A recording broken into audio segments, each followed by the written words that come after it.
दोस्तों, हमारी फसलों में खरपतवार एक ऐसी समस्या होती है जिसको हम काफ़ी निराई गुड़ाई और बहुत ही हर्बिसाइड लगाने के बाद भी निकाल नहीं पाते हैं। इनमें से ही एक खरपतवार होता है मोथा, जो हमारी गन्ने की फसल में बहुत ही नुकसान पहुंचाता है।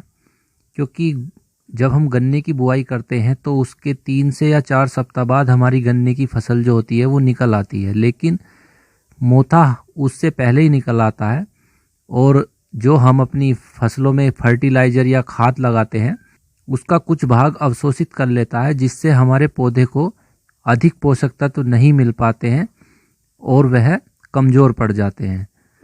अधिक खरपतवार होने से भी हमारी फसलों में कीट और पतंगों का प्रकोप भी अधिक दिखाई देने लगता है, जिससे रोगों का प्रकोप अधिक हो जाता है। तो आज हम बात करेंगे कि गन्ने की फसल में जो हमारे मोथा उग गया है उसका निदान हम कैसे करें, किस प्रकार उसका नियंत्रण करें जिससे हमारी फसल अच्छे से हो सके। नमस्कार दोस्तों, मैं हूं अंकुर चौधरी और आप देख रहे हैं कृषि की बात यूट्यूब चैनल। दोस्तों, अगर आप हमारे चैनल पर नए हो तो चैनल को सब्सक्राइब करें और बेल आइकन को भी दबा लें, जिससे आने वाली वीडियो आप तक पहुंचती रहे सबसे पहले। दोस्तों, मोथा गन्ने में उगने वाला एक ऐसा खरपतवार है जो निराई गुड़ाई करने के बाद भी हमारी गन्ने की फसल से नहीं जा पाता है और यह बार बार उगता रहता है। दोस्तों, मोथा हमारी फसलों से 20 से 45% तक नाइट्रोजन और 40 से 50% तक पोटास को भी अवशोषित कर लेता है। जिससे होता क्या है कि हम अब जो अपनी फसलों में खाद देते हैं बुआई के समय, तो उसको भी यह अवशोषित कर लेता है, जिससे हमारी फसलों को, हमारी गन्ने के पौधे को पूर्ण रूप से पोषक तत्व नहीं मिल पाते हैं और यह हमारी फसलों से में जो नमी होती है उसकी मात्रा को भी अवशोषित कर लेता है।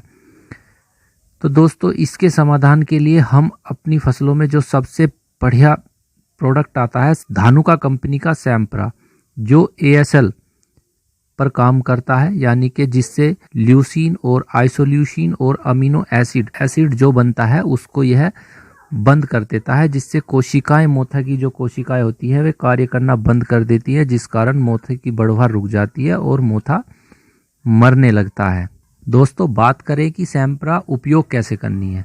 दोस्तों, मोथे पर सैम्प्रा का प्रयोग करते समय नमी आपके खेत में पर्याप्त होनी चाहिए। अगर नमी कम होगी तो पहले हल्की सिंचाई कर लें, उसके बाद ही सैम्प्रा का प्रयोग करें, क्योंकि इसकी कॉस्ट बहुत ज़्यादा पड़ती है, तो विशेष सावधानी रखना बहुत ही ज़रूरी होता है। दूसरा, सैम्प्रा का स्प्रे करते समय 3 से 5 पत्ती जब आपके मोथा की हो जाए उसी समय इसका स्प्रे करना चाहिए, क्योंकि इस अवस्था में पौधे की कोशिकाएं बहुत ही कमज़ोर होती हैं, जिससे कोशिका जल्दी मरने लगती हैं। प्रारंभ अवस्था में मोथे की पत्तियां चौड़ी होती हैं, जिससे दवाई भी तीव्र अवस्था में अवशोषित होती है, लेकिन जब पत्तियां बड़ी हो जाती हैं तो उस समय पत्तियां की एक तो संख्या आपकी ज़्यादा हो जाती है, जिससे दवाई का प्रयोग भी अधिक होता है और इससे पत्तियां कठोर भी होती हैं, जिससे दवाई अवशोषित होने में बहुत ही समय लगता है। इसलिए जब आपकी 3 से 5 पत्तियां हो तभी सैम्प्रा का प्रयोग करें, इसमें आपको अच्छा रिजल्ट मिलता है। इसका प्रयोग आप गन्ने की किसी भी अवस्था में कर सकते हैं, बशर्ते आपकी मृदा में नमी होनी चाहिए। इसकी मात्रा की बात करें तो किसान भाइयों, सैम्प्रा 36 ग्राम का एक पैकेट आता है, जो 1 एकड़ के लिए आपको प्राप्त होता है। इसको आप 150 लीटर पानी में घोल बनाकर, जिसका आप 150 लीटर पानी में घोल मिलाकर छिड़काव कर सकते हैं, या आप 90 ग्राम प्रति हेक्टेयर 375 लीटर पानी में मिलाकर छिड़काव करने से भी मोथे का नियंत्रण किया जा सकता है।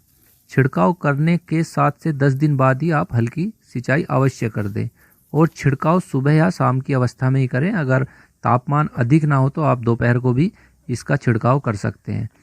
दोस्तों, गन्ने में ऐसे बहुत से ऐसे खरपतवार हैं जो फसल को 20 से 30% तक हानि पहुंचाते हैं, जैसे आपका दूब घास हुई, कनकवा हुआ, मकोई हुई, हिरनखुरी हुई, गाजर घास हुई, बेले, जिनका नियंत्रण करना बहुत ही आवश्यक हो जाता है। तो आने वाली वीडियो में हम इन सभी के बारे में बात करेंगे कि हम इनका निदान सस्ते में कैसे कर सकें।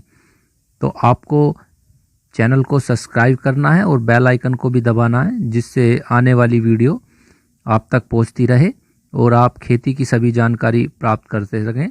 तो इसी के साथ जय जवान जय किसान।